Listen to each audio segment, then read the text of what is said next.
암송할 때 우리는 교회의 거룩함에 대한 믿음을 고백합니다. 성령을 믿사오며 거룩한 공회와 성도가 서로 교통하는 것과 이렇게 고백을 합니다.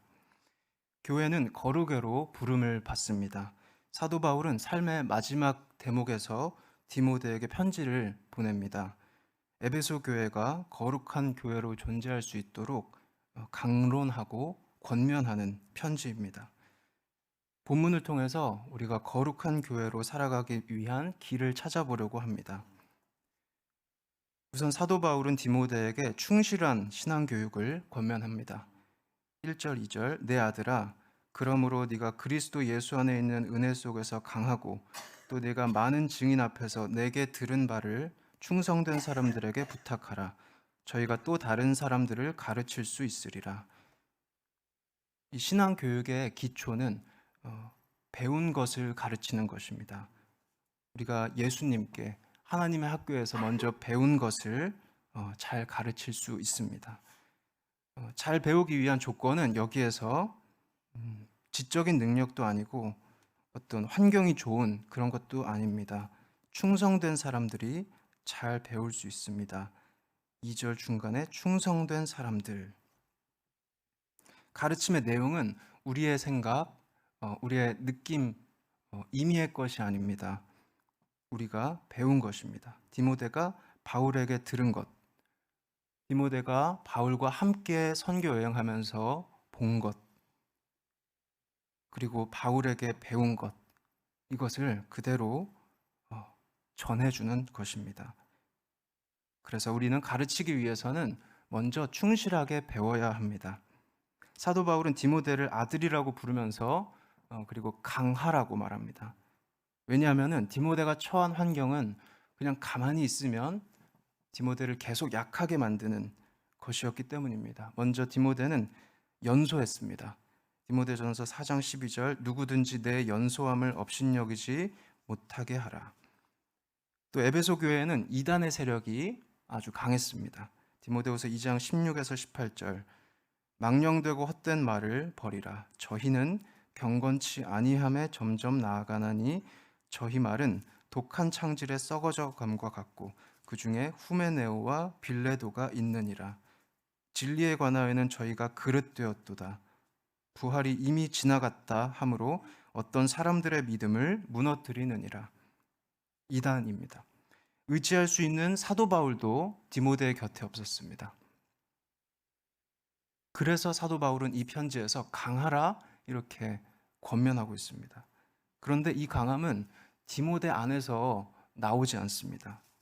이 강함은 우리 주님 안에 있습니다. 2장 1절 내 아들아 그러므로 네가 그리스도 예수 안에 있는 은혜 속에서 강하고. 우리는 스스로 강해지기가 참 어렵습니다. 또 스스로 강해지려고 할 필요도 사실 없습니다. 우리가 예수님 안에 거할 때 우리는 이미 강한 사람들이 됩니다. 두 번째로 사도 바울은 디모데가 담대하게 고난에 직면하라고 권면합니다. 3, 4절 네가 그리스도 예수의 좋은 군사로 나와 함께 고난을 받을지니 군사로 다니는 자는 자기 생활에 얽매이는 자가 하나도 없나니 이는 군사로 모집한 자를 기쁘게 하려 함이라. 사도 바울은 우선 자신과 함께 고난을 받으라고 하면서 디모데의 사역과 자신의 사역을 하나로 연결합니다. 그리고 당신과 사도 바울 자신과 디모데를 군인에 비유했습니다. 지금 1세기 로마 제국의 군대는 그 점령지의 사람들을 약간 긴장하게 만들었습니다. 군대의 힘은 사람들을 긴장하게 만들어서 약간 위에서 아래로 내리눌러서 겉으로 보기에 평화로운 상태를 만들었습니다. 그런데 예수님의 군사는 거꾸로 합니다. 주변 사람들을 긴장하게 만드는 것이 아니라 형제 자매를 위해서 이웃을 위해서 내가 조금 더 고생을 합니다. 내가 좀 더 수고를 합니다. 내가 좀 더 고난에 가까이 다가갑니다. 이것이 다른 군사입니다. 왜냐하면 이 군대의 사령관께서 먼저 십자가에 달려서 그 모습을 우리에게 보여주셨기 때문에 그렇습니다. 좋은 군인은 자신의 자리를 잘 지킵니다. 정확히 서 있습니다. 사령관의 명령에 충실한 군사, 그게 좋은 군사입니다. 군인은 또 전투를 피할 수가 없습니다. 만약에 전투가 두려워서 전투가 너무 고생스러울 것이 걱정돼서 도망가는 군인은 그것은 좋은 군인이 아닙니다. 훈련과 전투가 일단 시작되면은 자기 생활은 뒤로 밀려납니다. 이렇게 고생스럽지만 전우가 있습니다. 디모데에게는 사도 바울이라는 전우가 있었습니다. 좋은 군인에게는 보상도 있습니다. 예수님의 좋은 군사는 하나님을 기쁘시게 합니다. 우리를 군사로 모집한 분을 기쁘시게 하는 것입니다. 두 가지 비유가 더 나오는데요. 먼저 운동선수의 비유입니다. 5절 경기하는 자가 법대로 경기하지 아니하면 면류관을 얻지 못할 것이다. 운동선수입니다. 마라톤 선수가 42.19km를 길게 달려야 되는데 이 길이가 너무 고생스러울 것 같아가지고 앰뷸런스를 그때 타게 되면은 어떻게 되겠습니까? 당장 편해집니다. 아주 다리가 편안하고 이온 음료도 마시고 편안해지는데 메달을 얻을 수 있는 가능성에서는 바로 제외됩니다. 거룩한 교회는 걸어갈 길이 있습니다. 예수님께 부름받은 그 길, 그 법대로 경기해야 합니다. 그 길이 험할 수도 있고 좁을 수도 있습니다. 3장 12절 디모데후서입니다.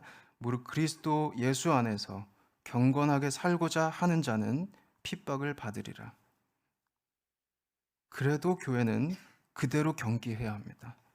디모데후서 4장 5절 그러나 너는 모든 일에 근신하여 고난을 받으며 전도인의 일을 하며 내 직무를 다하라. 법대로 경기하는 운동선수입니다. 마지막으로 농부의 비유가 나옵니다. 6절 수고하는 농부가 곡식을 먼저 받는 것이 마땅하다. 농촌에는 지주와 소작농이 있습니다.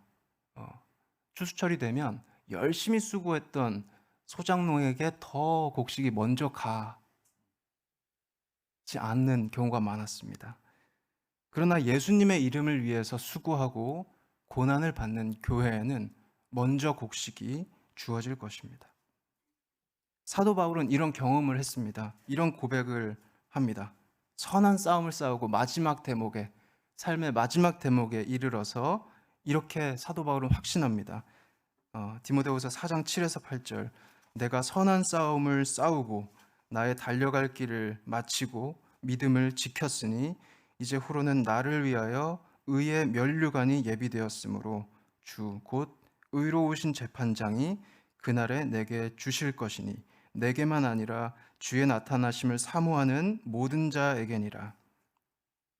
이 세 가지 비유의 요지는 복음의 신앙을 위해서 우리가 고난을 받을 수 있어야 한다는 권면입니다. 이 고난은 헛된 고난이 아닙니다. 이 고난에 대한 권면에 순종할 때 반드시 보상이 주어집니다. 우리를 군사로 모집한 분이 기뻐하시고 하나님이 주시는 의의 면류관이 있습니다. 우리의 삶의 구체적인 일상 속에서 이것이 어떻게 적용될지 잘 생각해 봐야 됩니다. 디모데후서 2장 7절 내 말하는 것을 생각해라. 주께서 범사에 내게 총명을 주시리라. 세 번째로 교회에는 이 고난을 직면할 수 있는 방법이 있습니다. 그것은 예수님을 기억하는 것입니다. 디모데후서 2장 8절 나의 복음과 같이 다윗의 씨로 죽은 자 가운데서 다시 살으신 예수 그리스도를 기억하라. 우리를 군사로 부르신 사령관은 십자가에 달려서 돌아가셨습니다. 하지만 그 고난 끝에서 부활하셨습니다. 또 우리는 사도 바울의 삶도 기억할 수 있습니다. 중범죄를 저지른 죄인, 이런 취급을 당했지만 그가 설교한 하나님의 말씀은 매이지 않습니다. 디모데후서 2장 9절 복음을 인하여 내가 죄인과 같이 매이는 데까지 고난을 받았으나 하나님의 말씀은 매이지 아니하니라.